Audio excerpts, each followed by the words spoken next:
Bismillah. Assalamualaikum warahmatullahi wabarakatuh.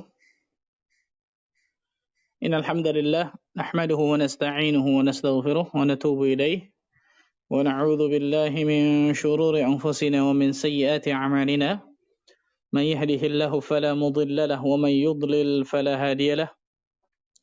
Ashhadu an la ilaha illallah wahdahu la sharika lah wa ashhadu anna Muhammadan 'abduhu wa rasuluh.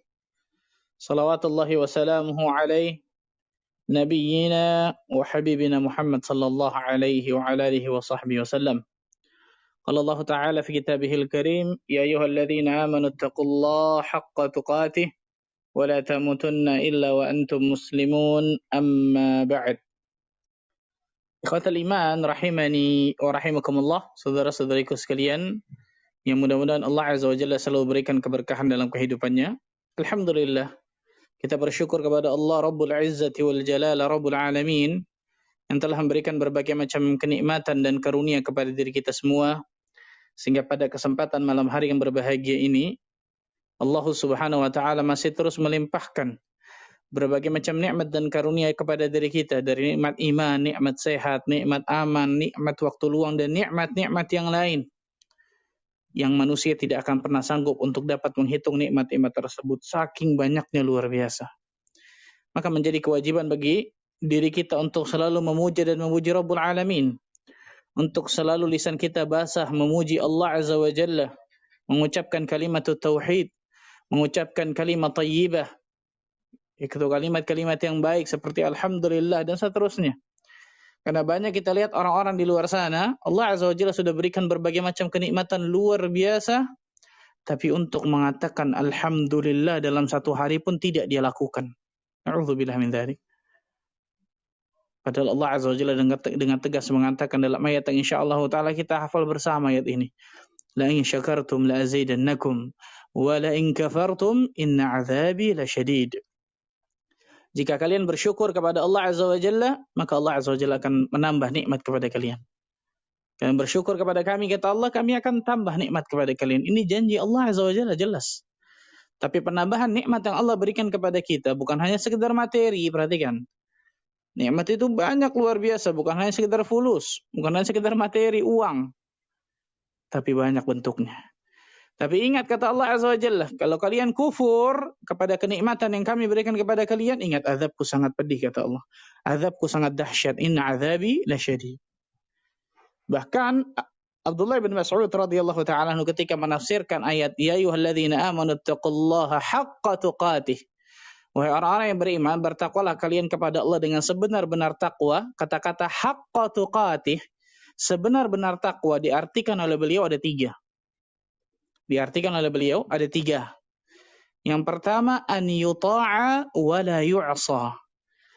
Hendaklah Allah ditaati dan jangan dimaksiati. Ini yang pertama nih. Kata-kata haqqa tuqatih, sebenar-benar takwa, tiga ini kata Abdullah bin Mas'ud. An yuta'a wa la yu'sa yang pertama. Hendaklah Allah ditaati dan jangan dimaksiati, jangan didurhakai. Yang kedua, wa an yudhkara wa la yunsa. Hendaklah Allah diingat, jangan dilupakan. Kita selalu menyebut Allah Azza wa Jalla, berzikir kepada Allah, mengingat Allah Azza wa Jalla dengan hati kita, lisan kita, amal perbuatan kita. Dan yang ketiga, syahid bahasan kita nih, masalah bersyukur. Wa an yushkara wa la yukfar. Hendaklah Allah disyukuri dan jangan dikufuri. Allahu Akbar. Bersyukur akan nikmat yang Allah Azza wa Jalla berikan kepada diri kita, walaupun dalam pandangan kita itu ternyata itu sedikit. Walaupun dalam pandangan kacamata kasat mata kita itu sedikit, padahal ternyata nikmat Allah luar biasa banyaknya, ikhwan. Nah, di antaranya Allah Azza wa Jalla berikan waktu luang bagi diri kita untuk menuntut ilmu syar'i. Allah berikan kesempatan kita untuk menuntut ilmu syar'i seperti ini. Ini besar, luar biasa nikmat, ikhwan. Berapa banyak orang di luar sana Allah enggak kasih satu nikmat ini. Tersibukkan dengan urusan dunianya, terlalaikan masalah urusan agamanya, akhiratnya. Enggak sempat sama sekali memikirkan bagaimana meningkatkan iman dan takwanya dan lain sebagainya. Maka bersyukurlah kepada Allah Azza wa Jalla ketika Allah berikan kemudahan dari kita untuk menuntut ilmu syar'i. Mudah-mudahan itu termasuk tanda Allah Azza wa Jalla menginginkan kebaikan kepada kita. Karena Rasul sallallahu alaihi wasallam mengatakan man yuridillahu bihi khairan yufaqihu fid din.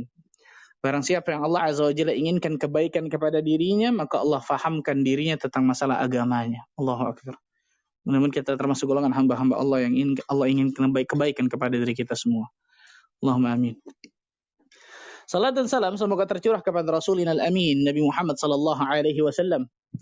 Rasul kita yang sangat luar biasa mencurahkan segala upaya yang beliau miliki agar umat manusia ini mendapatkan hidayah taufik dari Allah Azza wa Jalla, yang telah mengeluarkan manusia dari zaman kegelapan jahiliyah menuju zaman yang terang benderang akan ilmu syar'i, itu zaman as-sunnah. Masyarul muslimin wa muslimat rahimani wa rahimakumullah. Hari ini insyaallah taala kita akan masuk ke pembahasan selanjutnya dari kitab yang sangat luar biasa ini, bagusnya masyaallah. Itu tentang Khulasat Ta'zimil Ilmi, ringkasan dari keagungan ilmu, yang ditulis oleh Syekh Salih bin Abdullah bin Hamad Al-Utsaimin hafizahullah taala wa ra'ahu. Hari ini insyaallah taala kita akan bahas langsung dua bab, karena dua bab ini nyambung ya, ikhwan. Itu bab ke-8 dan bab yang ke-9. Bab ke-8 dan juga bab yang ke-9. Jadi Anda berpikir langsung menggabungkan saja antara bab 8 dengan bab apa? Ke-9 ini. Qala al-muallifu hafizahullah taala, penulis berkata, al-ma'qidu ats-tsamin, simpul ke-8 atau bab yang ke-8. Apa itu? Luzumut ta'anni fi talabihi wa tarkul ajalah. Senantiasa berjalan menuntut ilmu atau berjalan ta'anni. Ta'anni itu tidak tergesa-gesa, ta'anni itu tenang. Senantiasa berjalan perlahan atau dengan tenang dalam menuntut ilmu, wa tarkul ajalah, dan meninggalkan sifat apa?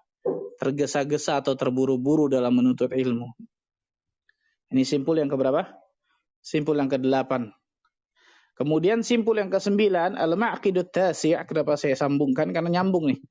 As-sabru fil ilmi tahammulan wa adaan. Bersabar dalam menuntut ilmu, yaitu mengemban ilmu dan juga mengamalkannya.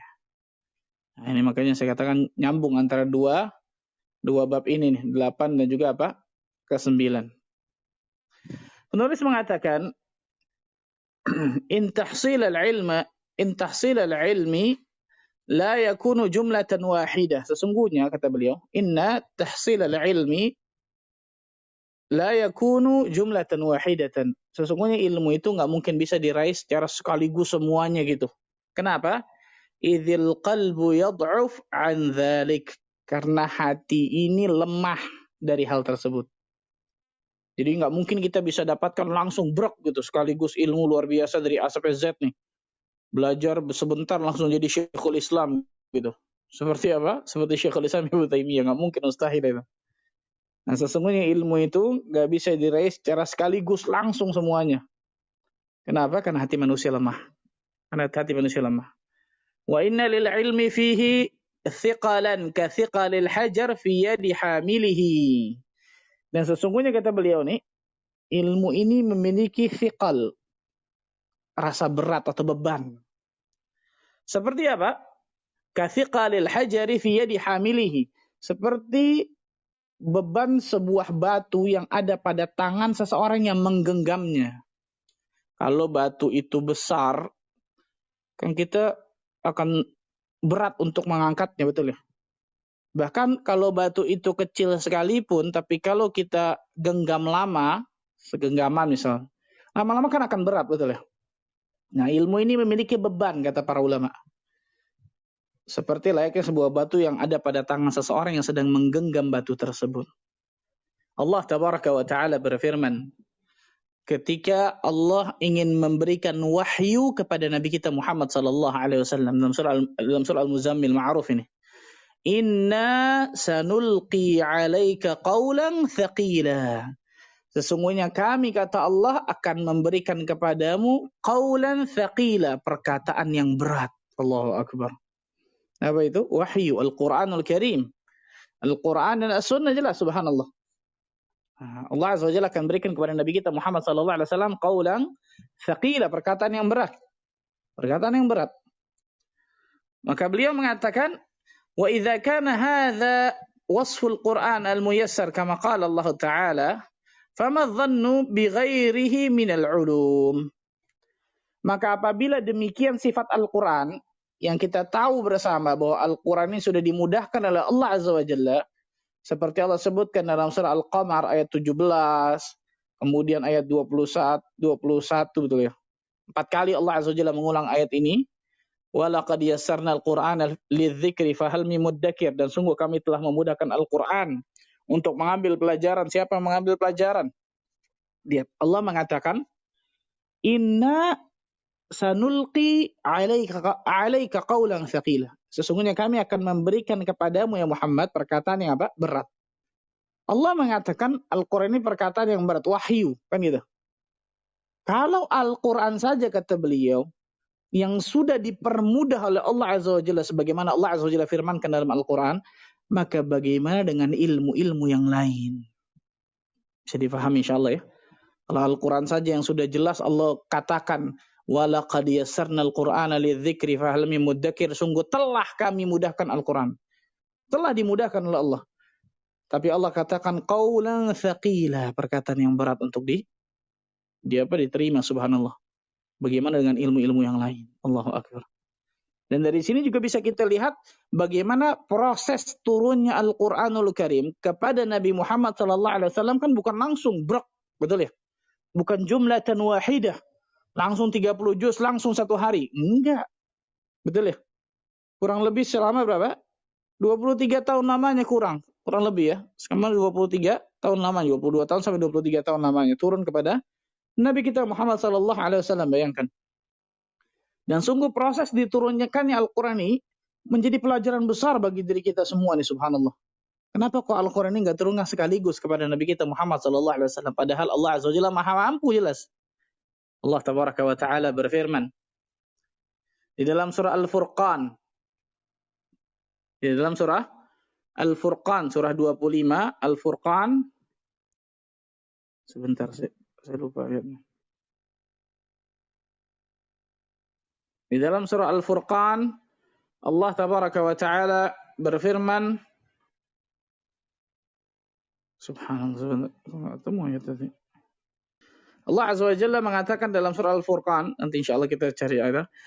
Wa qala alladhina kafaru law nuzzila 'alaihi al-Qur'anu jumlatan wahidah, kata Allah. Dan orang-orang kafir berkata kepada Nabi Muhammad SAW, mengapa Al-Quran tidak diturunkan sekaligus dalam satu waktu sudah? Subhanallah, betul ya. Orang-orang kafir kan pasti mencari-cari terus. Orang-orang kafir Quraisy pasti mencari-cari celah nih. Kenapa Al-Quran nggak diturunkan langsung semua nih? Langsung brok gitu istilahnya kepada Nabi Muhammad SAW secara sekaligus dalam satu waktu. Allah tabaraka wa ta'ala mengatakan apa? Kadzalika linutsabbita bihi fuadak warattalnahu tartila. Subhanallah. Demikianlah kata Allah, agar kami meneguhkan hatimu. Linutsabbita bihi fuadak. Agar kami meneguhkan hatimu ya Muhammad. Kemudian apa? Warattalnahu tartila. Dan agar kalian membacanya secara tartil, secara perlahan. Lihat ayat ini menjadi hujjah yang sangat tegas. Hujjah yang sangat jelas, gamblang kepada diri kita semua ketika kita berjalan di atas ilmu, itu berjalannya harus perlahan. Harus apa? Anah. Harus dengan ketenangan, nggak boleh terburu-buru, nggak boleh tergesa-gesa, harus dengan kesabaran. Subhanallah, ya, luar biasa. Nabi SAW yang jelas Allah Azza wa Jalla Maha mampu untuk memberikan kepada Nabi kita Muhammad SAW langsung kan gitu. Pasti Allah Azza wa Jalla Maha mampu atas hal tersebut. Tapi Allah Azza wa Jalla nggak jadikan Al-Quran itu satu langsung turun kepada Nabi Muhammad SAW langsung sekaligus. Tidak. Dan di situ ternyata banyak hikmahnya. Di antaranya tidak lain tidak bukan agar kami, kata Allah Azza wa Jalla, meneguhkan hatimu. Sabat. Agar hatimu itu konsisten, istiqamah. Dan kita tahu bersama ya, Rasul SAW mengatakan apa? Yang hadis yang sahih, fa inna ahabbal a'mali ila Allah adwamuha wa in qalla. Sesungguhnya amal yang paling dicintai Allah Azza wa Jalla yang dawam, konsisten. Lihat nih, sabat. Konsisten walaupun itu apa? Sedikit. Sama seperti ini.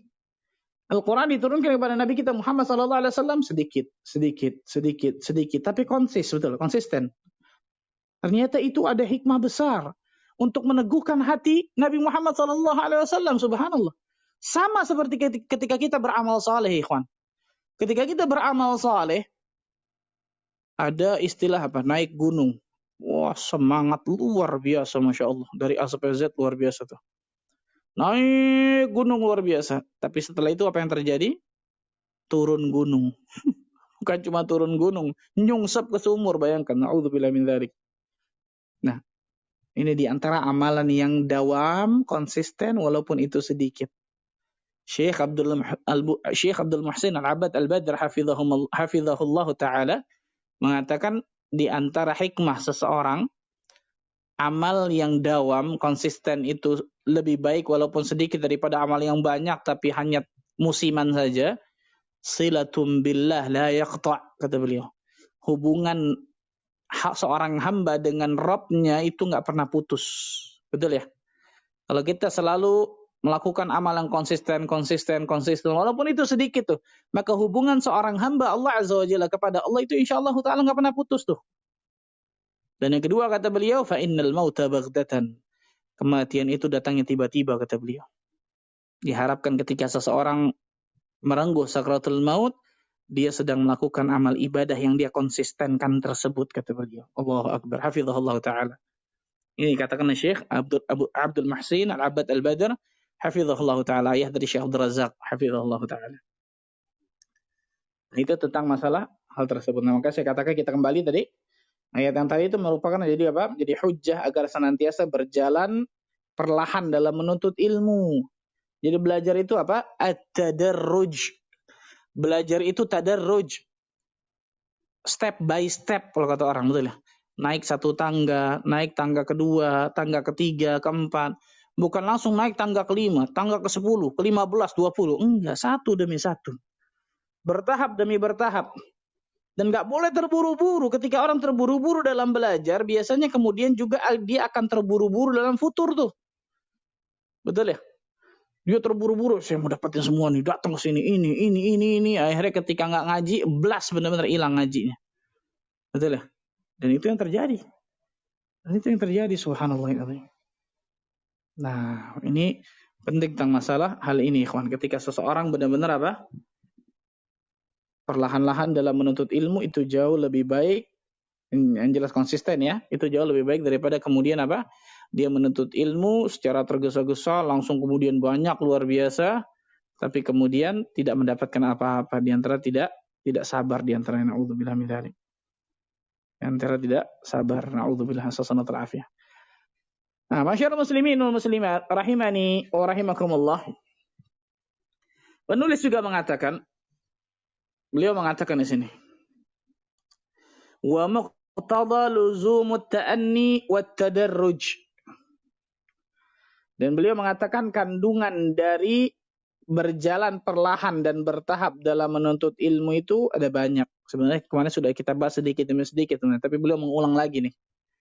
Yang pertama, al-bada'ah bil mutun al-qisar al-musannafah fi funulin ilmi. Memulai dengan matan-matan yang ringkas yang telah ditulis pada setiap bidang ilmu. Yang kemarin sudah kita jelaskan tuh, matan-matan ilmu ya. Dari mulai persiapan, naik tingkat 1, tingkat 2, tingkat 3, tingkat 4, tingkat 5, kan, dan seterusnya. Itu mulai dengan apa? Matan-matan ringkas tersebut yang ditulis oleh para ulama dalam bidang ilmu tertentu. Kemudian apa? Yang kedua kata beliau, hifdzan wastishrahan. Hafalkan matan itu dan kuasai penjelasannya, kuasai syarahnya. Hafalkan matan-matan tersebut, kemudian kuasai dari penjelasan dari matan-matan tersebut. Ini luar biasa, Masya Allah. Kemudian apa? Wal mailu an mutala'atil mutawwalat allati lam yarfa'it talib ba'du ilaiha. Dan berpaling dari menelaah kitab-kitab yang tebal, yang panjang, berjilid-jilid, yang tidak sampai ke tahap ini kecuali setelah menguasai matan-matan ringkas tersebut. Sama seperti kita belajar, betul ya? Kita belajar masuk yang pertama balita. Betul ya? Sekarang apa? PAUD, TKA, TKB, SD kelas 1, 2, 3, 4, 5, 6, SMP, betul ya? 1, 2, 3. Sekarang kelas-kelas berapa? Kelas 7, kelas 8, kelas 9. SMA 1, 2, 3, subhanallah. Kuliah S1, S2, S3, kan gitu. Tadarruj itu pasti. Pasti dengan apa? Bertahap, sedikit demi sedikit, step by step itu.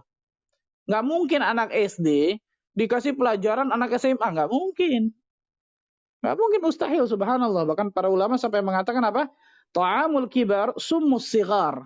Makanan orang dewasa itu bisa jadi racun bagi balita, bagi anak kecil, kan gitu ya.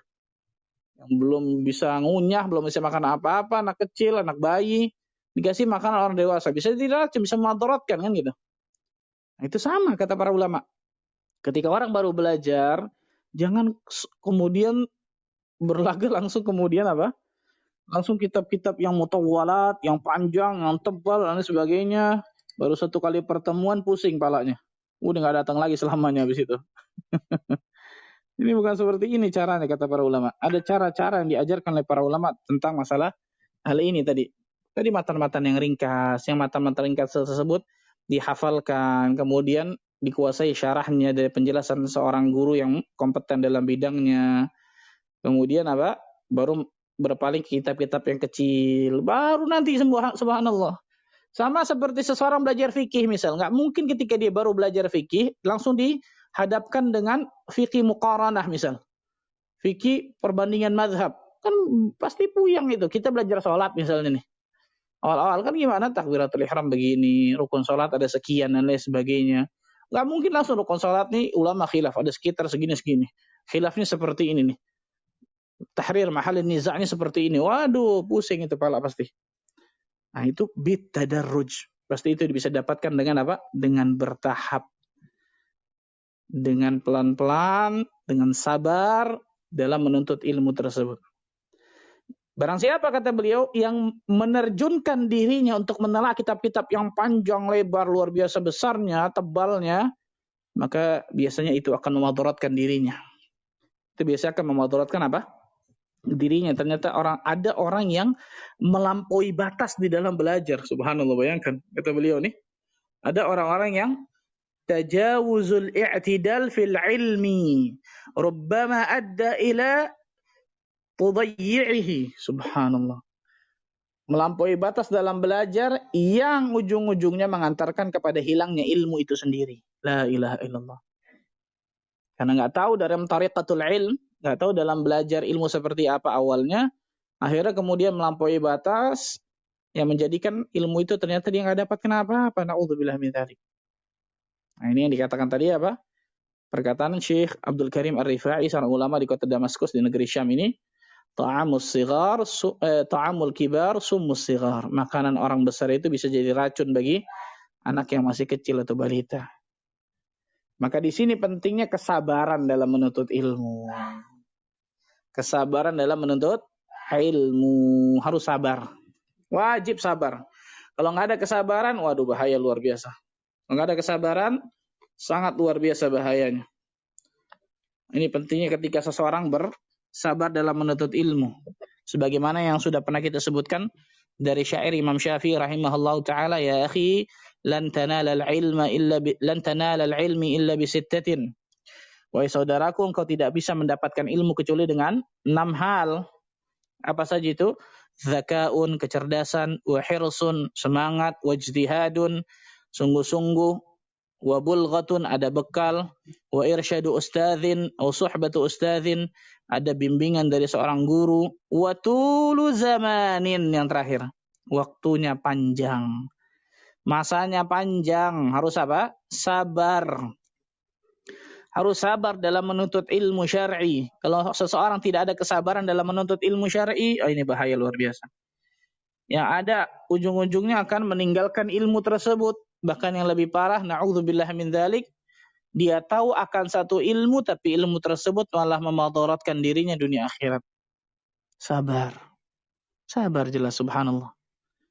Allah tabaraka wa ta'ala berfirman di dalam surah Ali Imran ayat ke-200.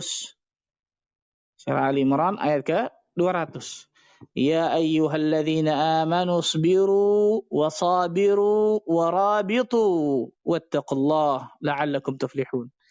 Wahai orang-orang yang beriman, isbiru, sabarlah kalian semua tuh. Bersabar kalian semua. Wasabiru, lihat, bukan cuma isbiru doang. Wasabiru, kuatkan kesabaran kalian. Warabitu, dan tetaplah bersiaga. Wattaqullah, bertakwa kalian kepada Allah. La'allakum tuflihun. Kalau kalian sudah kerjakan itu semua tuh, maka kalian insyaallah ta'ala akan beruntung. Supaya kalian mendapatkan apa? Keuntungan, keselamatan. Subhanallah. Lihat, perintah sabar yang pertama, kata para ulama, tidak lain tidak bukan adalah mewujudkan iman yang pokok. Kemudian sabar yang kedua mewujudkan penyempurnaan iman. Lihat, ya ayyuhalladzina amanu isbiru wasabiru. Sabar yang pertama untuk apa? Sabar mewujudkan iman yang pokok. Iman yang pokok tuh harus ada sabaran kan gitu. Di antara nuntut ilmu nih. Karena tidak mungkin seorang dapat beriman dengan benar tanpa ilmu yang benar. Kemudian yang kedua apa? Wasabiru. Kemudian kuatkan kesabaran kalian. Nah, sabar yang kedua ini kata para ulama untuk mewujudkan penyempurnaan iman. Allahu Akbar. Ini pentingnya sabar nih, ikhwan. Untuk apa? Mewujudkan penyempurnaan iman. Di sini perintah sabar luar biasa, subhanallah. Memperjuangkan keimanan kita, di antara juga memperjuangkan apa? Menuntut ilmu. Kalau kita nggak sabar, nggak mungkin kita mau dengerin kajian seperti ini nih, ikhwan. Nggak mungkin kemudian kita mau jalan jauh untuk datang ke masjid misalnya untuk nuntut ilmu syar'i. Nggak mungkin. Karena kita ada kesabaran, karena itulah Allah Azza wa Jalla berikan kemudahan bagi diri kita untuk menuntut ilmu syar'i. Makanya para ulama menyebutkan secara garis besar sabar itu dibagi menjadi 3. Secara garis besar sabar itu dibagi menjadi berapa? 3. Yang pertama, sabar dalam menghadapi takdir yang mu'limah, yang tidak kita sukai. Sabar dalam menghadapi takdir yang tidak kita sukai, musibah, betul ya, cobaan, ujian. Itu kan kita nggak suka itu.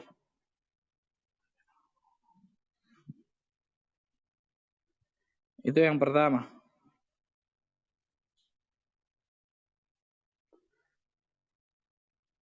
Sabar dalam apa? Menjalani takdir yang tidak kita suka. Yang kedua, sabar dalam ketaatan kepada Allah. Itu sabar dalam menjalankan ketaatan kepada Allah. Ini yang kedua. Sabar dalam menjalankan ketaatan kepada Allah tabaraka wa ta'ala. Ini yang kedua, sabar dalam menjalankan ketaatan kepada Allah. Yang ketiga, sabar dalam apa? Yang ketiga kata para ulama, sabar di dalam menjauhi kemaksiatan atau menjauhi kedurhakaan kepada Allah. Ini yang ketiga.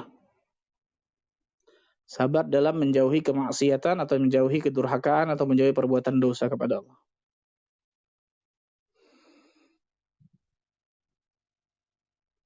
Ini tentang apa? Sabar. Nah, ketika seorang menuntut ilmu syar'i kata para ulama, berarti kan dia sedang menjalankan ketaatan kepada Allah, sahih? Itu pasti butuh kesabaran, ikhwan. Pasti butuh kesabaran, subhanallah. Bahkan subhanallah, Allah Azza wa Jalla menyuruh diri kita untuk menjalani kesabaran bersama orang-orang yang menyeru kepada kebaikan. Di antaranya orang-orang yang bareng-bareng sama kita nuntut ilmu nih. Walaupun mungkin kita nggak dapatkan duniawi dari mereka. Allah Azza wa Jalla berfirman dalam surah Al-Kahfi ayat 28, wasbir nafsaka ma'al ladzina yad'una rabbahum bil ghadati wal 'ashyi yuriduna wajha. Dan bersabarlah kalian bersama orang-orang yang menyeru Rabb kalian di pagi dan sore hari, di pagi dan petang, dengan mengharapkan keridhaan Allah tabaraka wa taala. Ya Allah subhanallah. Nih, ketika seseorang ingin menjalankan kesabaran, maka dia harus perhatikan ini baik-baik. Kemudian Syekh Al-Utsaimin hafizahullah taala mengatakan apa? Wa fawqa hadzaini an-naw'aini min sabril ilmi as-sabru 'ala sabr fihima wa tsabatu 'alaihima. Ini menarik nih kata beliau. Kesabaran yang lebih tinggi dari dua fase sabar terhadap ilmu adalah sabar untuk bisa bersabar. Lihat, sabar untuk bisa bersabar serta konsisten dalam sabar. Paham kan tuh Ikhwan? Saya ulang ya. Kesabaran yang lebih tinggi kata beliau dari dua fase yang lain itu apa? Yang pertama sabar untuk bisa bersabar. Jadi sabarnya diikat lagi dengan kesabaran. Sabar untuk bisa bersabar. Yang kedua, konsisten dalam kesabaran. Allahu Akbar. Konsisten di dalam apa? Kesabaran. Karena ketika nuntut ilmu pasti ada aja gangguan, itu nggak mungkin nggak ada tuh, subhanallah. Mengamalkan ilmu, ya lebih parah lagi, luar biasa betul ya. Dikatain ini, katain itu, macam-macam kan gitu ya. Dicap ini, dicap itu, dicap teroris, radikal, macam-macam kan gitu ya. Lagi zaman sekarang, na'udzubillah min dzalik, subhanallah. Maka kesabaran itu harus diikat dengan kesabaran pula. Sabar untuk bisa bersabar. Ajib kata beliau ini. Dan konsisten di dalam sabar tersebut. Sabar, konsisten dalam sabar tersebut. Nah, ini ulama memberikan nasihat seperti ini. Yahya bin Abi Katsir rahimahullahu taala berkata apa? La yustata'ul ilm birahatil jasad. Ilmu ini tidak akan bisa diraih dengan tubuh yang bersantai-santai, yang leha-leha, itu nggak bisa tuh ikhwan.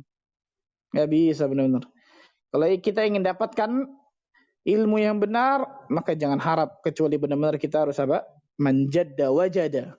Barang siapa yang sungguh-sungguh dia akan dapatkan. Barang siapa yang sabar dia akan dapatkan itu. Tapi barang siapa yang nggak sabar, jangan kaget loh ternyata dia nggak dapatkan apa? Nggak dapatkan sama sekali dari ilmu tersebut. Ya Allah, subhanallah. Ini disebutkan oleh para ulama tentang masalah ini. Allahu Akbar. Ma'asyiral muslimin wal muslimat rahimani wa rahimakumullah. Kemudian Syekh menyebutkan, penulis menyebutkan sabrul ilmi naw'an. Beliau menyebutkan sabar di dalam ilmu itu ada dua.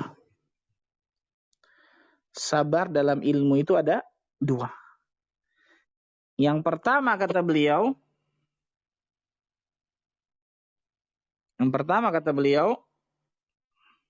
sebentar, ini hilang kok. Nah, ini. Ahaduhuma sabru fi tahammulihi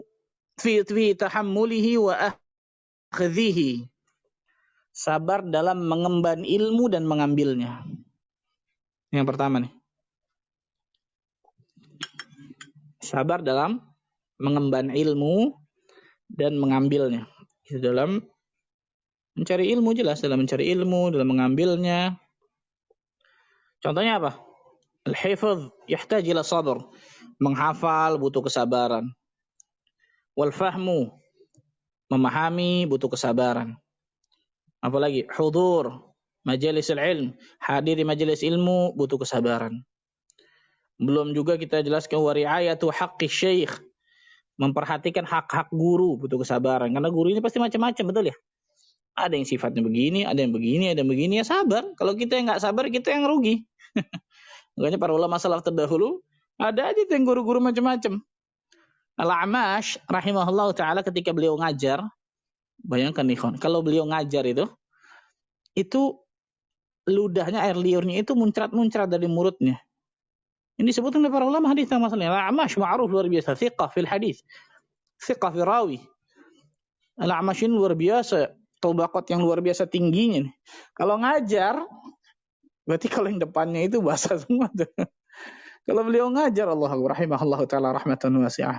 Beliau mengajar, memang kebiasaan beliau mungkin subhanallah. Ketika beliau ngajar tanpa beliau sadari, air liur itu muncrat-muncrat gitu tanpa dia sadari, tanpa beliau sadari. Kalau kita nggak sabar, nggak bakal datang itu, betul ya? Tidak akan pernah datang ke majelis tersebut, betul ya? Subhanallah. Tapi hebatnya para ulama sabar.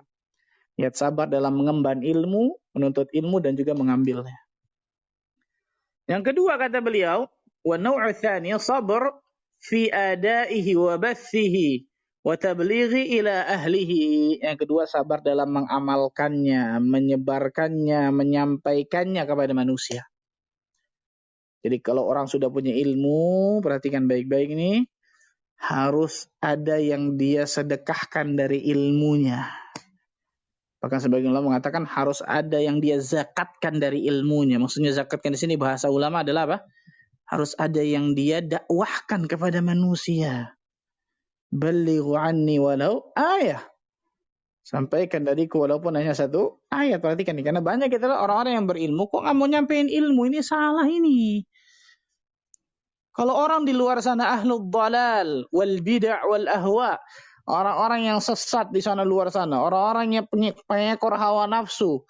Kemudian orang ahlul bid'ah itu luar biasa berdakwah semangat padahal dengan dalam kesesatan mereka. Kok kita dalam al-haq nggak mau dakwah, kan gitu. Ini saya katakan bagi orang-orang yang punya ilmu, perhatikan nih. Dan ketika orang mengamalkan ilmu, menyebarkan ilmu, mendakwakan ilmu, menyampaikan ilmu, ini lebih lagi dari kesabaran. Wa tawasaw bis sabr wa tawasaw bil haq wa tawasaw bis sabr. Saling menasihati di dalam kebenaran dan saling menasihati di dalam apa? Kesabaran. Allahu akbar. Contoh seorang guru mengajarkan murid itu butuh kesabaran pasti. Betul ya? Memberikan pemahaman bagi mereka agar mereka faham, butuh kesabaran.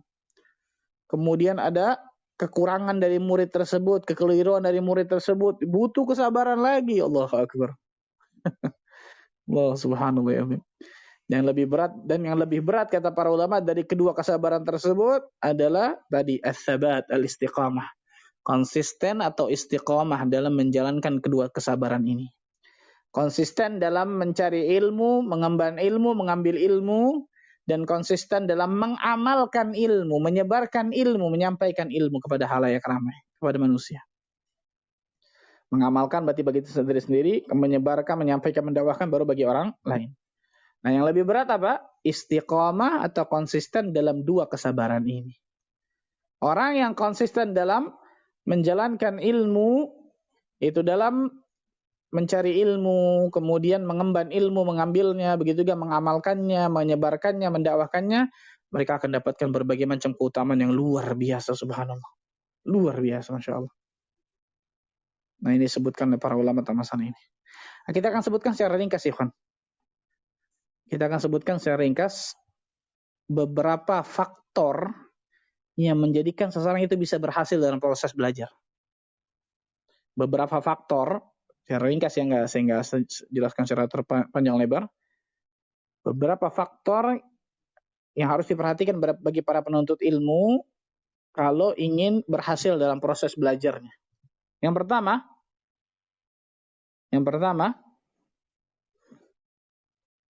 mengikhlaskan niat. Ini awal-awal kita bahas masalah ini, betul nih. Mengikhlaskan apa? Niat. Jangan pernah lalai dan lupa untuk selalu memperbaharui niat kita, ya kawan.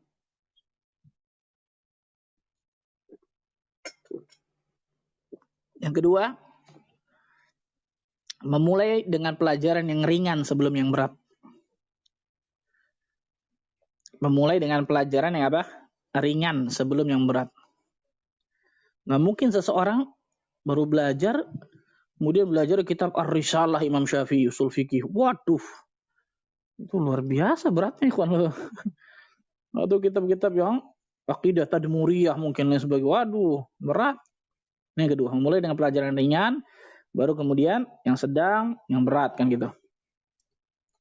Yang ketiga, memulai dari kitab dengan metode yang lebih mudah. Memulai dari kitab dengan metode yang lebih mudah, baru kemudian apa? Bertahap ke naik kelas gitu, naik peringkat. Karena ketika dia memulai dengan kitab dengan metode yang lebih mudah, dia akan lebih mudah untuk bisa memahami, menyerap isinya dengan baik, betul ya? Jadi mulai dengan kitab-kitab dengan metode yang lebih mudah untuk bisa difahami. Yang keempat, banyak membaca, menelaah, menyimak pelajaran, banyak membaca, menelaah, menyimak pelajaran,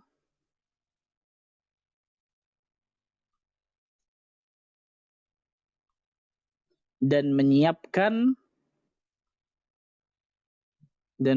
apa? Senjata bagi penuntut ilmu. Apa senjata penuntut ilmu?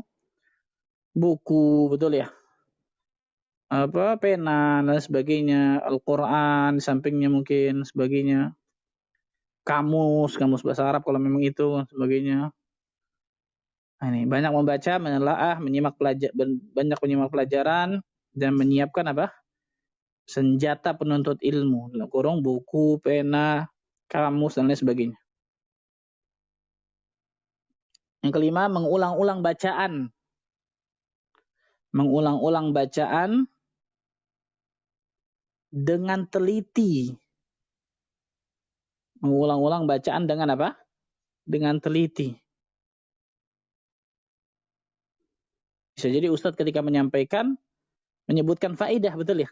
Ibarat faedah ini, maka berhenti di setiap faedah, fikirkan, fahami benar-benar, kalau bisa hafalkan, Masya Allah, kuatkan ilmu tersebut. Nah, ini dia akan dapatkan Masya Allah nih, kalau seperti ini nih. Kemudian bersemangat untuk menghafal ringkasan-ringkasan dari setiap cabang ilmu. Nah, keenam, bersemangat untuk menghafal dari ringkasan-ringkasan setiap cabang ilmu. Karena hafalan ini pasti akan membantu proses belajar, ya kawan. Itu tidak mungkin tidak pasti. Al-ilmu al-hifdhu. Ilmu itu dihafal di antaranya. Selain dia fahami dan juga dihafal. Yang ketujuh, membaca kemudian memahami. Membaca kemudian memahami.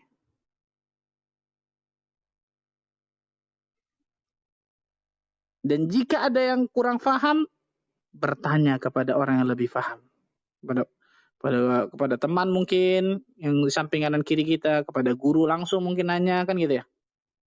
Membaca dan memahami, dan jika ada yang tidak faham, maka bertanya. Bertanya.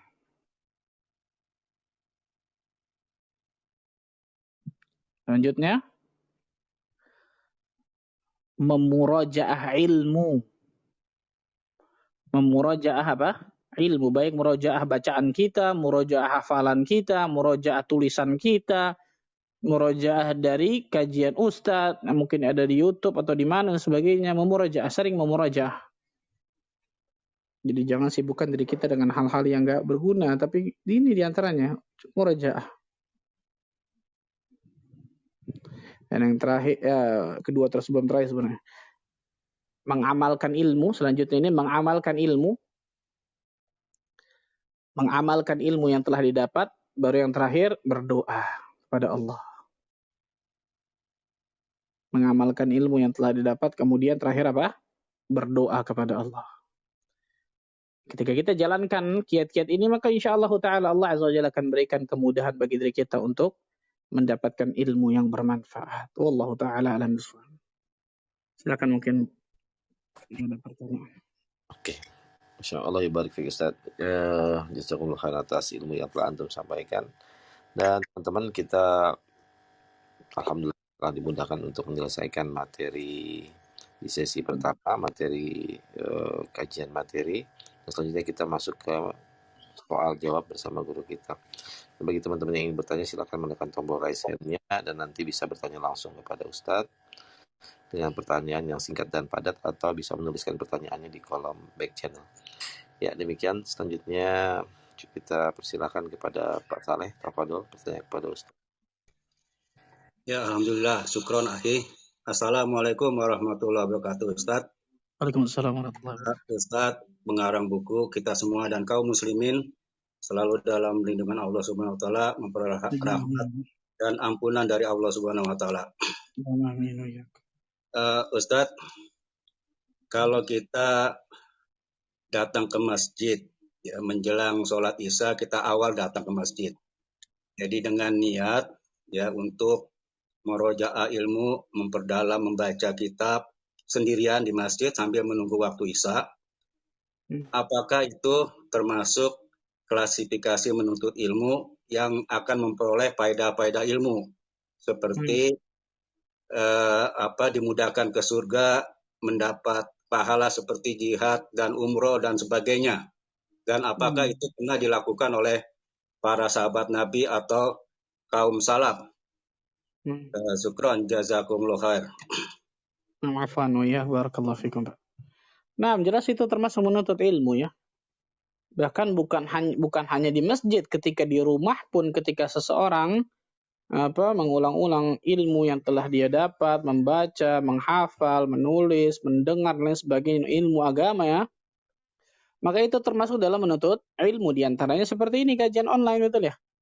Apakah kemudian kita ketika kajian online ini nggak bisa dapatkan pahala yang disebutkan dari ilmu-ilmu syar'i yang disebutkan dengan keutamaan-keutamaan luar biasa? Bisa, subhanallah.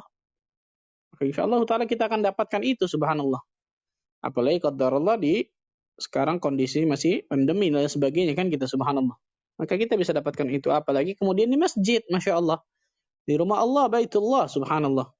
Apalagi kalau ternyata dia dari maghrib sampai isya nggak pulang. Ini lebih luar biasa lagi nih. Fadzalikumur ribat. Kata Nabi SAW itu adalah ribat.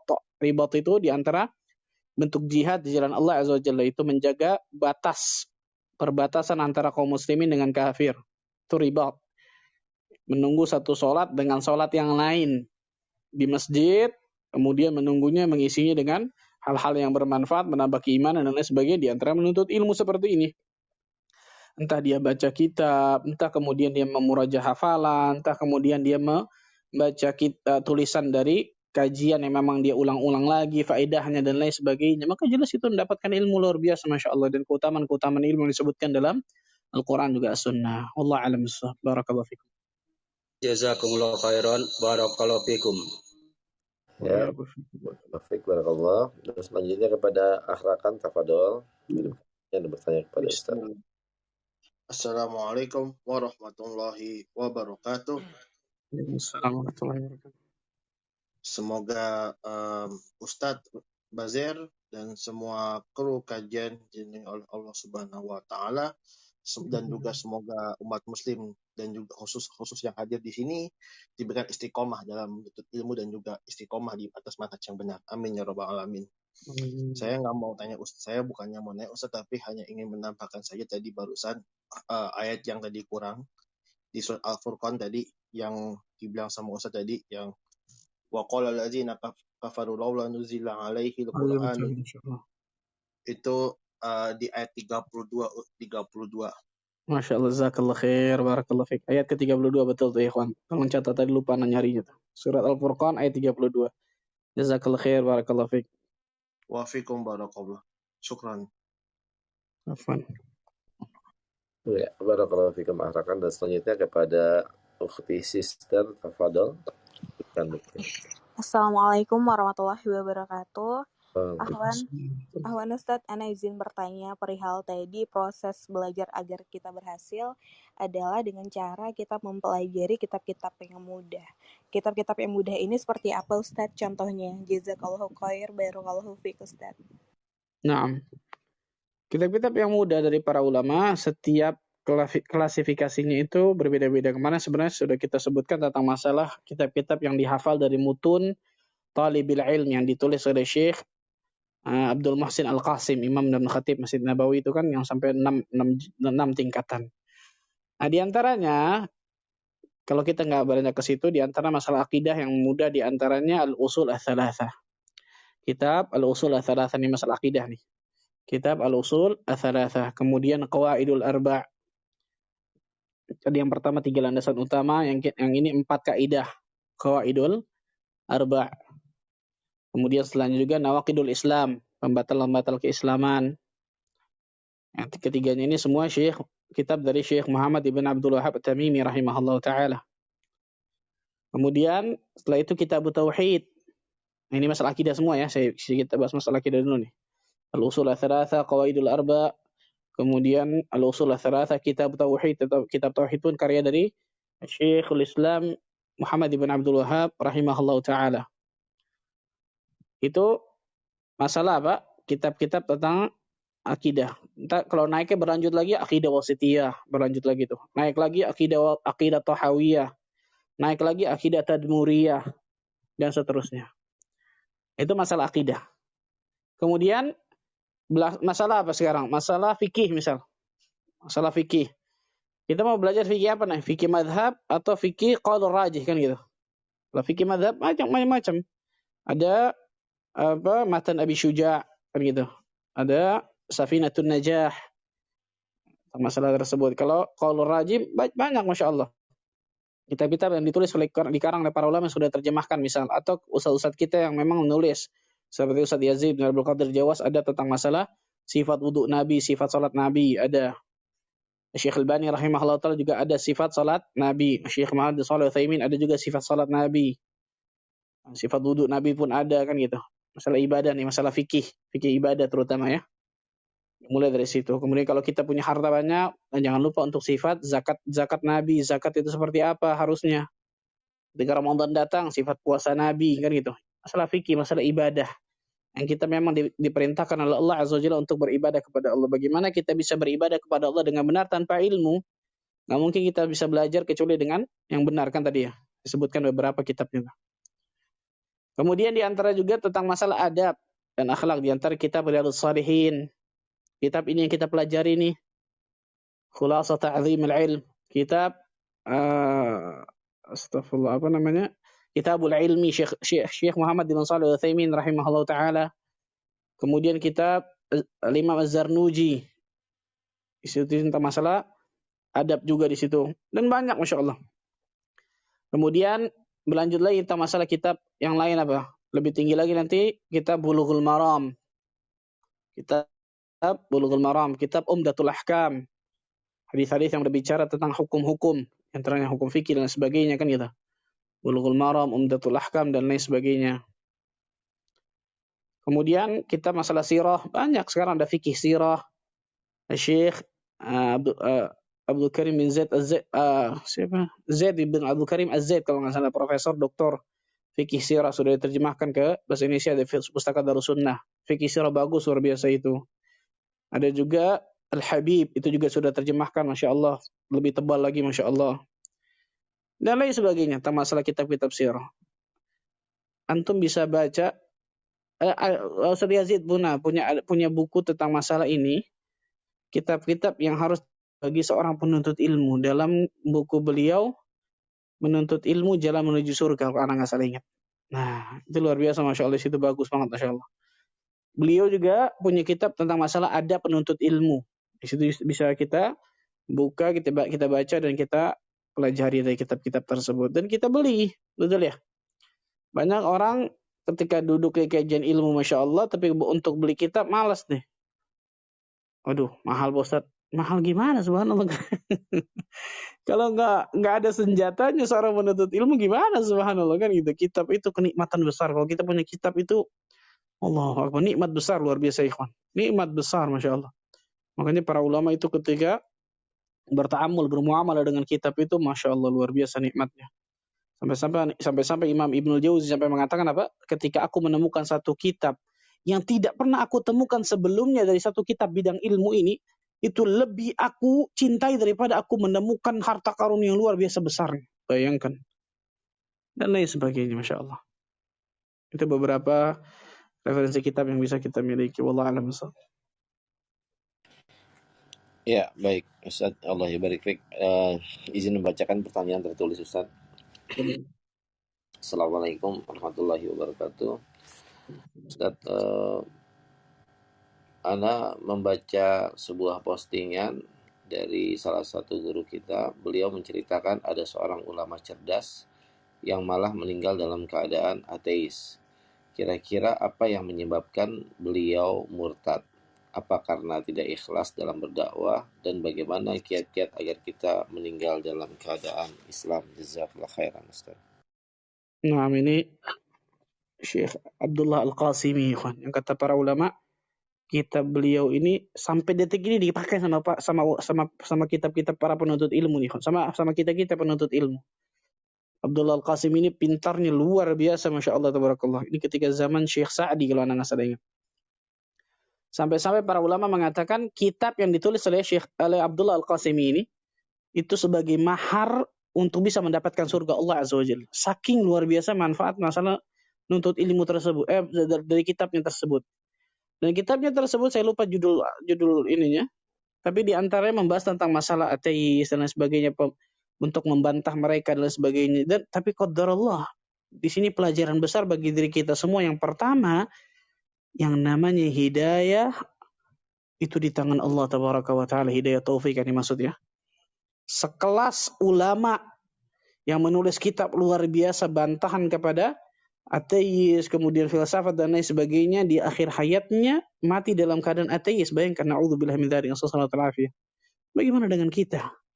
Gak ada jaminan sama sekali ketika kita meninggal nantinya Islam kita kemudian gak tercabut dari dada kita. Gak ada jaminan. Ini yang menjadikan para ulama salaf terdahulu menangis kepada Allah Azza wa Jalla agar Allah Azza wa Jalla wafatkan mereka dalam keadaan husnul khatimah. Bukan kita, aman, betul, merasa aman.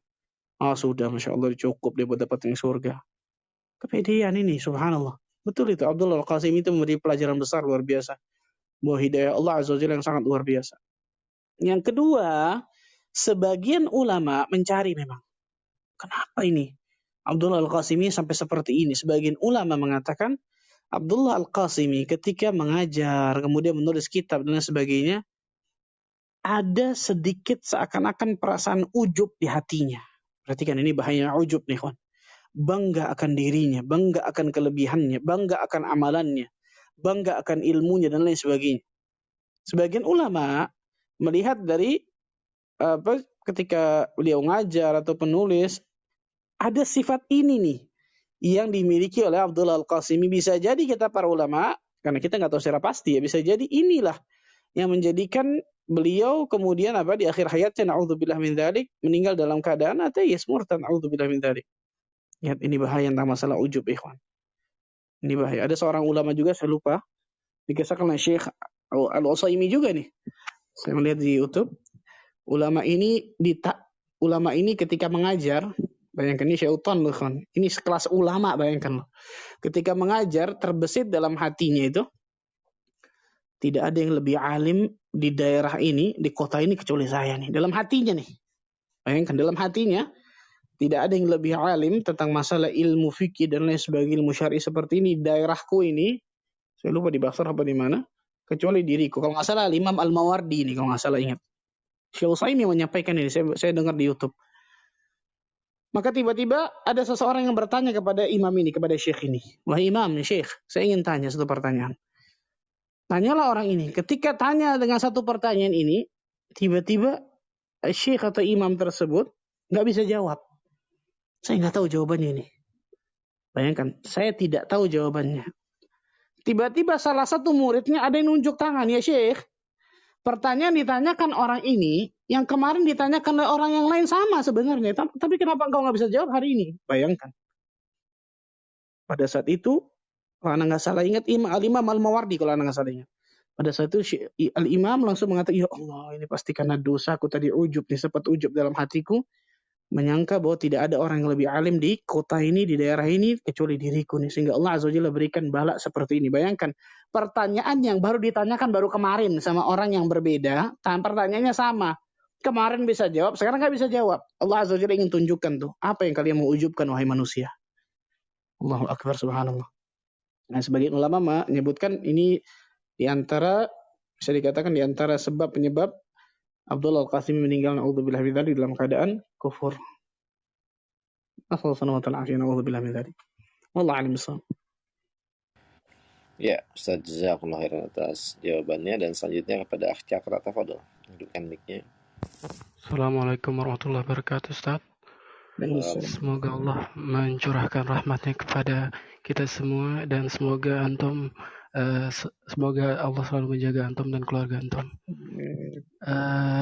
Ana mau bertanya gitu tentang kiat-kiat kita, Ustaz, karena ana gitu sering patah tengah gitu dalam melakukan ibadah gitu.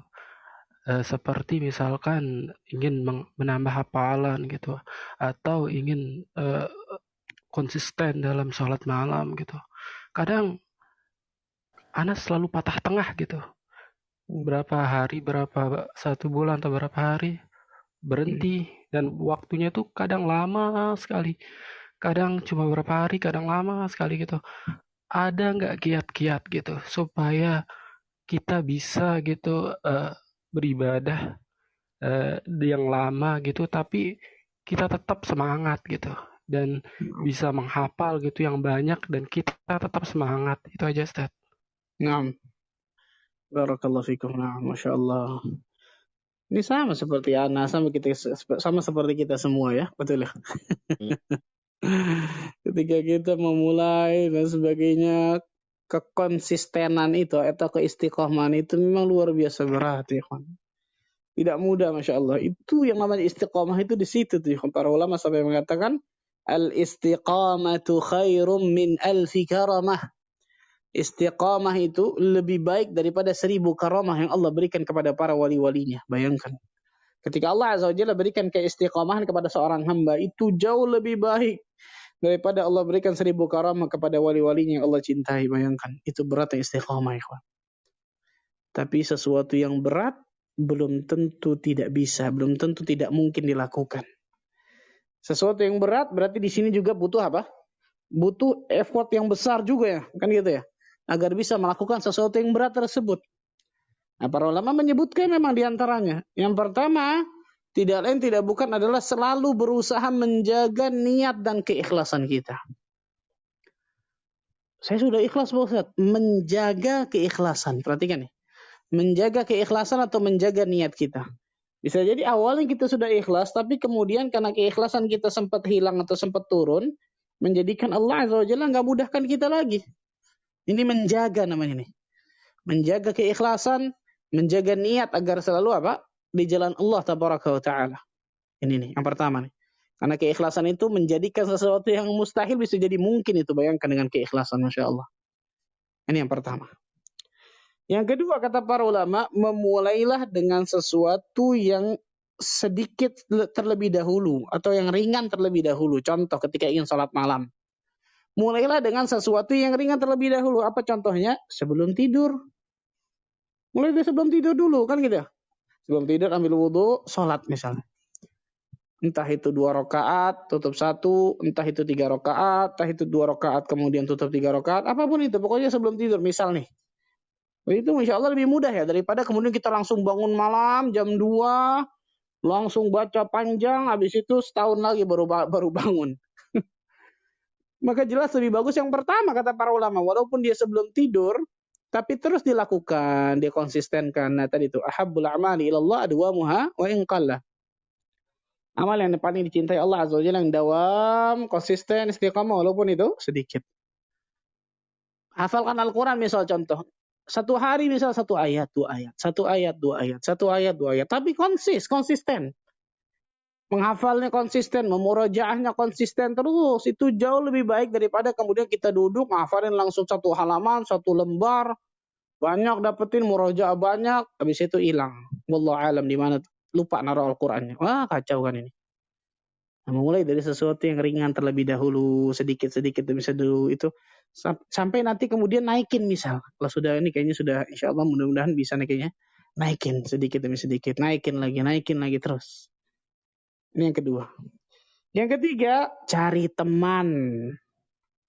Kalau kita ingin contoh menghafal Al-Quran, cari teman yang bisa saling menguatkan satu dan yang lain. Cari 5 teman, 6 teman. Bikin satu grup, hafalan dan sebagainya kan gitu. Atau cari satu ustadz, satu guru. Yang setiap hari harus apa? Store hafalan dan lain sebagainya. Atau murojaah dan lain sebagainya. Ini cari teman, cari milieu, cari guru kan gitu. Nah itu insya Allah kita akan dapatkan banyak keistimewaan ketika kita banyak itu, Masya Allah. Cari teman yang saleh, guru yang baik dan sebagainya kan gitu. Ini yang ketiga. Yang keempat, banyak berdoa kepada Allah Azza wa Jalla, ikhwan. Karena tanpa bantuan Allah nggak mungkin kita bisa istiqamah, mustahil, subhanallah. Nggak mungkin dia bisa istiqamah. Yang keempat nih. Banyak berdoa kepada Allah Azza wa Jalla dengan ketundukan hati ketika kita berdoa, dengan memohon yang sangat kepada Allah ketika kita berdoa. Mudah-mudahan Allah Azza wa Jalla akan berikan kemudahan bagi diri kita semua. Selanjutnya pula kata para ulama, ingatlah ketika kita ingin melakukan satu amal, ingat ini adalah sesuatu yang Allah cintai. Masukkan dalam pikiran hati kita nih, kawan. Ini adalah sesuatu perbuatan, amalan yang Allah tabaraka wa ta'ala cintai. Masa kemudian kita tidak mau mengkonsistenkan sesuatu yang Allah azza wa jalla cintai, kita bisa dapatkan kecintaan Allah terus menerus tuh ikhwan. Kita bisa dapatkan apa? Kita bisa dapatkan kecintaan Allah terus-menerus ketika kita melakukan satu amalan, perbuatan yang Allah Azza wa Jalla cintai tersebut secara terus-menerus. Allahu Akbar. Masukkan itu dalam pikiran kita tuh. Kalau misalnya ada seseorang nih, seseorang tersebut kita harapkan darinya itu sesuatu kan gitu. Maka pasti kita akan membuat seseorang tersebut itu, orang tersebut sayang kepada kita, cinta kepada kita, ridha kepada kita. Kan gitu ya? Walillahi mathalul a'la, tanpa menyamakan Allah dengan makhluknya jelas. Ketika kepada Allah Azza wa Jalla kita ingin melakukan satu amal soleh, perbuatan dan sebagainya, ingatlah ini sesuatu yang Allah cintai. Masa saya kemudian nggak mau dicintai sama Allah sih? Bangun, saya paksakan. Nah ini yang selanjutnya, yang terakhir, awalnya bisa jadi memaksakan. Awalnya bisa jadi apa? Memaksakan. Contoh bangun malam. Kalau kita nurutin hawa nafsu kita tuh, tidur bobok tuh ya kan. Betul ya? Bangun subuh, tidur bobok itu. As-salatu khairum minan naum, dibalik sama kita. An-naum khairum minas shalah, na'udzubillah. Tapi kalau kita paksakan awalnya, lama-kelamaan kita akan dapatkan kenikmatan. Awalnya berarti harus apa? Memaksa biasanya. Dan memaksa ini bukan berarti kemudian gak ikhlas. Salah, banyak orang salah pemahaman masalah ini. Dia memaksakan bangun malam berarti gak ikhlas dong. Salah. Lawan kata dari ikhlas itu bukan memaksa untuk ibadah, tidak. Lawan kata ikhlas itu riya, sum'ah. Itu lawan katanya kan gitu. Nah itu Allah alam. Mudah-mudahan Allah azza wa jalla berikan taufik kepada kita semua. Jazakallahu khairan. Iya, jazakallahu khairan. Selanjutnya kepada Ukhti Zahra, tafadhol, hidupkan mic-nya dan bertanya langsung kepada Ustaz. Bismillahirrahmanirrahim. Assalamualaikum warahmatullahi wabarakatuh, Ustaz. Assalamualaikum. Ana mau tanya Ustaz. Ana sekarang alhamdulillah kuliah di jurusan bahasa Arab semester 3. Cuma Ana itu lulusan SMA dan waktu kuliah Ana benar-benar belajar dari awal, dari isim, fi'il dan sebagainya. Nah, kemudian untuk mencapai target gitu ya Ustaz, target per semester itu belajarnya harus ngebut. Dan apakah ini termasuk dalam apa kita nggak sabar dalam menuntut ilmu Ustaz? Jazakumullahu khairan Ustaz. Nah, barakallahu fiik. Enggak, bukan itu. Ketika seseorang belajar, apalagi kemudian universitas dan lain sebagainya, biasanya kan pasti ada target-target yang harus dipenuhi atau ada target-target yang memang harus dicapai. Nah, maka jelas ini bukan termasuk ketidaksabaran atau tergesa-gesa dalam menuntut ilmu, enggak. Kalau antum misal belajar atau nanti misal belajar di Libya mungkin ataupun di Madinah dan sebagainya, itu yang dipelajari juga luar biasa banyaknya, Masya Allah. Satu semester itu luar biasa ngebut kan gitu. Kadang-kadang dosennya banyak memberikan pelajaran. Ada juga dosen yang sedikit. Ada juga dosen yang tengah-tengah. Nggak terlalu banyak, nggak terlalu sedikit kan gitu. Nah, yang seperti ini untuk memberikan pemahaman yang banyak, maksudnya pemahaman yang banyak kepada murid, kepada tulab dan lain sebagainya. Untuk mencapai target dan sebagainya. Ya itu insya Allah ta'ala bisa. Insya Allah ta'ala bisa. Terkadang jiwa kita ini memang harus dipaksa, dipacu seperti itu baru bisa biasanya. Tapi kalau kita malas-malasan biasanya nggak bisa-bisa tuh kan gitu, subhanallah. Tapi yang seperti ini bukan termasuk tidak sabar atau tergesa-gesa dalam menuntut ilmu, tidak, Masya Allah. Dan bersemangatlah, bukan berarti kemudian dari SMA biasa kemudian masuk belajar dari awal isim, fi'il dan sebagainya nggak bisa dapatkan bahasa Arab, Masya Allah. Para ulama terdahulu subhanallah belajar bahasa Arab, belajar menghafal Al-Quran. Berapa banyak dari para sahabat belajar menghafal Al-Quran ketika umurnya sudah di atas 40 tahun, 50 tahun, betul. Tapi Allah berikan kemudahan, Masya Allah kan gitu. Ada juga orang yang tadi tuh, berapa banyak teman-teman saya yang kemudian di Libya atau di Madinah yang awalnya ternyata SMA umum biasa, tapi semangat, Masya Allah dan sebagainya. Di antara Ustaz Al-Fadil, Ustaz kita bersama, Ustaz Muhammad Khalid Syar'i, itu dari SMA biasa itu, Masya Allah. Allah berikan taufik, Masya Allah, hafizahullah ta'ala. Maka bersabarlah, bersemangatlah, bersungguh-sungguhlah, berdoalah, maka Allah Azza wa Jalla akan berikan yang terbaik buat antum. Barakallahu fiik. Ya, Zahra, sudah terjawab ya. Dan selanjutnya Ustaz bisa membacakan pertanyaan tertulis Ustaz. Bismillah, Assalamualaikum warahmatullahi wabarakatuh. Waalaikumsalam warahmatullahi wabarakatuh. Ustadz dan seluruh tim, semoga Ustadz dan semuanya dilimpahkan berkah oleh Allah Subhanahu wa Ta'ala. Amin. Ustadz, saya sempat bertukar pikiran dengan om saya terkait demo kepemimpin. Beliau berkata itu diperbolehkan dengan dalih pada zaman Umar bin Khattab radhiyallahu an. Beliau dinasihati di depan umum oleh ibunya. Om saya juga bilang bahwa presiden kita bukan ulil amri yang dimaksud di dalam Al-Quran. Nah, bagaimana di hal ini Ustaz? Jazakallah khairan. Nah, barakallahu fikum. Ini syubhat jelas ikhwan. Yang pertama, tentang masalah Umar bin Khattab radhiyallahu anhu di demo atau di nasihat di depan umum, entah dia mengatakan ibunya, entah kemudian orang lain dan lain sebagainya. Sebelum kita berdiskusi tentang masalah dalil, kita kuatkan dulu sandaran kita. Apa maksudnya? Kalau antum mau duduk, kursi antum nih ada kaki-kaki kursinya, betul ya? Tapi kaki kursinya tersebut ternyata ada satu yang patah. Kalau duduk patah pasti, betul ya? Sama seperti tadi, kisah tadi contoh. Benar nggak sanadnya? Ternyata dicek oleh para ulama tentang masalah itu. Sanad tentang masalah apa? Umar bin Khattab dinasihati di depan umum oleh seseorang. Kalau engkau melenceng, wahai Amirul Mukminin, aku yang akan apa? Aku akan meluruskan dengan pedang koin dan lain sebagainya. Subhanallah. Ini riwayatnya dhaifah. Bahkan sebagian ulama mengatakan la aslalahu, nggak ada asal usulnya. Lemah. Bagaimana kemudian kita bisa bersandar kepada sesuatu riwayat yang lemah? Itu yang pertama. Yang kedua, saya yang kasih deh dalil demo, saya yang kasih. Apa dalilnya?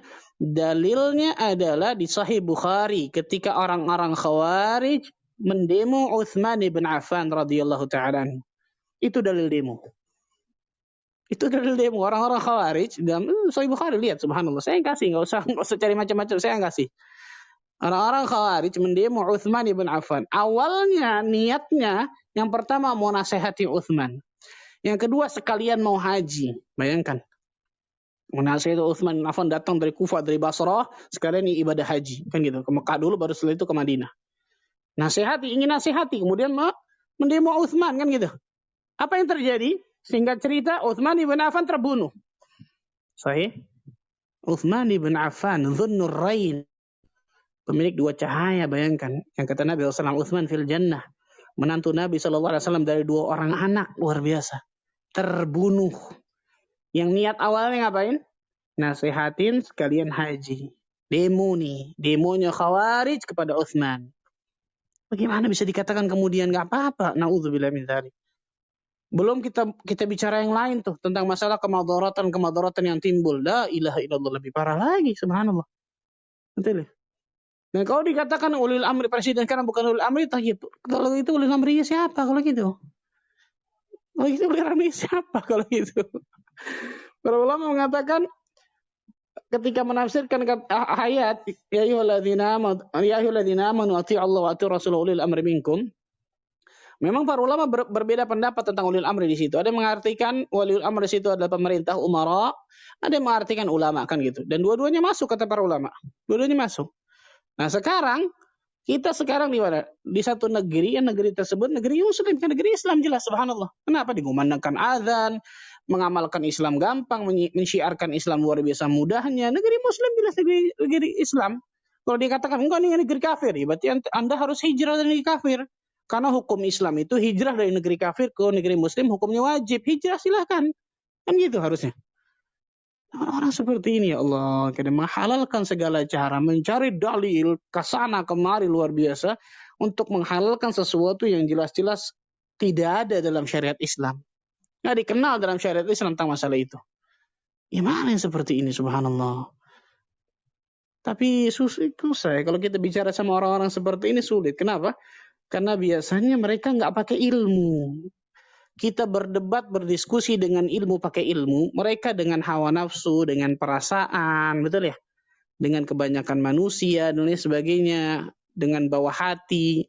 Kita pakai ilmu Al-Quran, Sunnah, atas pemahaman sahabat jelas, atas pemahaman para ulama salaf terdahulu. Nggak akan ketemu. Maka sampaikan saja, sampaikan yang seperti ini. Kalau dia tetap seperti itu, Om itu setelah seperti itu, doakan mudah Allah berikan hidayah kepada Om. Titik sudah. Nggak usah berdebat, nggak usah panjang-panjang. Akhirnya kena syubhat, kacau yang seperti itu. Subhanallah. Wallahu a'lam bishawab. Baik Ustaz, jazakumullah khairan atas jawabannya. Dan selanjutnya Ukhti Nabilah, fadhal. Nah, Assalamualaikum warahmatullahi wabarakatuh. Assalamualaikum Ustaz. Ana ingin bertanya, mungkin lebih memohon untuk nasihatnya. Ana sedang diberi kesempatan bismillah oleh Allah menuntut ilmu di sebuah foundation yang itu khusus muslimah, kemudian kita tidak dipungut biaya sepeser pun.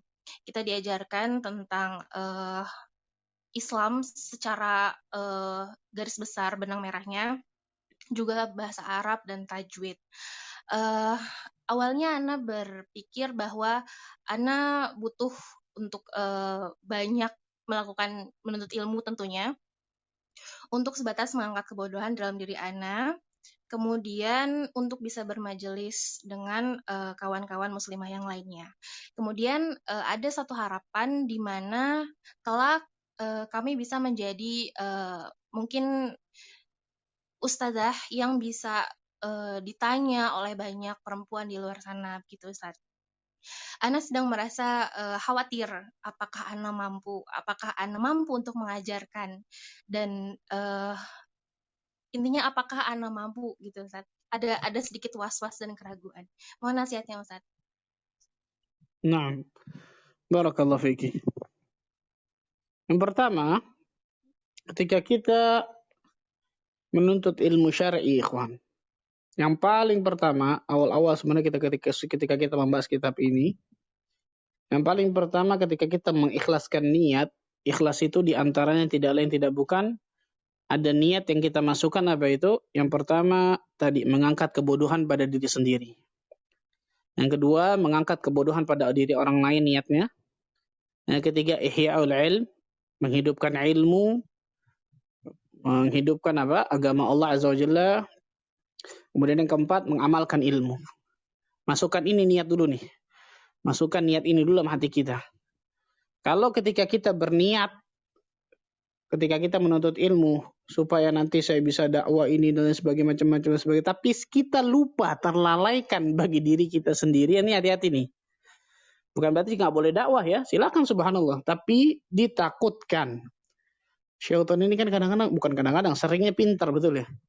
Akhirnya kemudian kita lebih fokus kepada niat kita untuk mendakwahkan orang lain, tapi lupa untuk mengamalkan ilmu tersebut untuk diri kita sendiri. Padahal yang pertama jelas untuk apa? Untuk diri kita sendiri, yang namanya ikhlas itu kan kita mengangkat kebodohan dalam diri kita sendiri, mengamalkan ilmu tersebut untuk diri kita sendiri dulu dan sebagainya. Baru kemudian bagi orang lain. Ini yang pertama. Yang kedua, para ulama terdahulu ketika menuntut ilmu syar'i, kemudian mereka menuntut ilmu syar'i berniatkan dengan niat yang tadi itu, dengan niat yang benar untuk dirinya dan lain sebagainya, maka dengan itu Allah Azza wa Jalla berikan kemudahan dari ulama untuk bisa mengajarkan kepada manusia. Untuk bisa mengajarkan kepada manusia. Perhatikan subhanallah. Karena mereka punya ilmu, mereka mengamalkan ilmu, ternyata Allah Azza wa Jalla berikan kemudahan-kemudahan mereka untuk berdakwah di tengah manusia. Maka jalani ini dulu nih. Jalani ini dulu. Dengan itu insyaAllah ta'ala otomatis nanti Allah Azza wa Jalla akan berikan kemudahan-kemudahan untuk kita mendakwahkan, mengajarkan manusia kepada ilmu agama yang benar. Allah alam bishawab. Dan jangan lupa yang terakhir untuk selalu berdoa kepada Allah. Saya sering katakan ini, ikhwan. Berdoa, sering ketuk pintu langit, ikhwan. Sering ketuk pintu langit. Berapa banyak ternyata orang-orang yang lupa untuk mengetuk pintu langit, padahal Allah Azza wa Jalla sangat mencintai hambanya yang selalu memohon, meminta kepada Allah Azza wa Jalla. Ahli syair mengatakan apa? La tas'alanna bunayya Adam hajatan. Wahai anakku, jangan engkau minta kepada anak Adam akan sesuatu hajat, suatu kebutuhan. Wasalil ladzi abwabuhu la tuhjabu. Mintalah kepada zat yang tidak pernah tertutup pintunya. Mintalah kepada zat yang tidak pernah tertutup pintunya. Kenapa? Karena anak Adam ketika sering diminta, lama-kelamaan ada bosan, betul ya? Tapi Allah Azza wa Jalla semakin kita sering meminta kepadanya, maka Allah Azza wa Jalla akan semakin cinta kepada hambanya, menunjukkan hamba itu benar-benar membutuhkan Allah dalam hidupnya. Allah a'lam bishawab. Ya, Uti Nabila sudah tercerahkan ya, insyaallah. Semoga Allah memberikan taufik buat kita semua. Dan Ustaz izin membacakan pertanyaan tertulis lagi, Ustaz. Pertanyaan titipan ya dari seorang ummahat. Assalamualaikum warahmatullahi wabarakatuh. Ustaz, bagaimana hukumnya janda yang menikah tanpa wali? Ya, dia menikahkan diri hanya dengan imam dan hanya dengan ini aja, wali nikah, bukan dari pihak, maksudnya ayah atau pihak laki-laki keluarga, Ustaz. Apakah sah atau bagaimana, Ustaz? Rasulullah SAW mengatakan la nikaha illa biwaliyin, tidak sah pernikahan kecuali dengan wali. Mau itu janda, mau itu gadis, maka tidak boleh seorang wanita menikah kecuali dengan wali. Nggak bisa seseorang menikah tanpa apa? Wali. Kalau ditanya, tapi kan ada ulama berpendapat, Ustaz. Nah, pendapat ulama bukan dalil. Pendapat ulama itu butuh dalil. Rasul dengan tegas mengatakan la nikaha illa biwaliyin, tidak sah pernikahan kecuali dengan apa? Dengan wali. Jelas subhanallah tentang masalah ini. Maka nggak boleh seperti ini. Nggak boleh subhanallah bermudah-mudahan tentang masalah ini. Na'udzubillah min dzalik. Wallahu a'lam bishawab. Mungkin itu termasuk zina, Ustaz. Oh, jelas subhanallah kalau dia lakukan itu, nikahnya fasid kata para ulama. Nikahnya batal dan nikahnya rusak. Na'udzubillah min dzalik. Na'am, barakallahu fikum. Syekh Al-Utsaimin tadi mengatakan, anak ulang untuk apa? Bagi diri kita mengingat luar biasa ikhwan. Kesabaran dari apa yang lebih, ada yang lebih tinggi dari kesabaran. Apa itu? Dua hal. Sabar untuk bisa bersabar. Jadi sabar itu diikat dengan kesabaran lagi. Yang kedua, konsisten dalam sabar tersebut. Konsisten dalam sabar tersebut. Allahu Akbar. Nah, dua ini dalam konsisten dalam berilmu, menuntut ilmu, konsisten di dalam kesabaran, konsisten dalam mengamalkan ilmu, dan lain sebagainya. Maka praktekkan dalam kehidupan kita ya kawan. Karena sabar ini la ya'tihi illa bi khair. Sabar ini tidak mendatangkan kecuali kebaikan bagi kehidupan kita. Maka dengan itu insyaallah taala kita akan dapatkan berbagai macam keutamaan. Wallahu a'lam bishawab. Itu mungkin saya bisa sampaikan. Subhanakallah bihamdika asyhadu an la ilaha illa anta astaghfiruka wa atubu ilaik. Wassalamualaikum warahmatullahi wabarakatuh.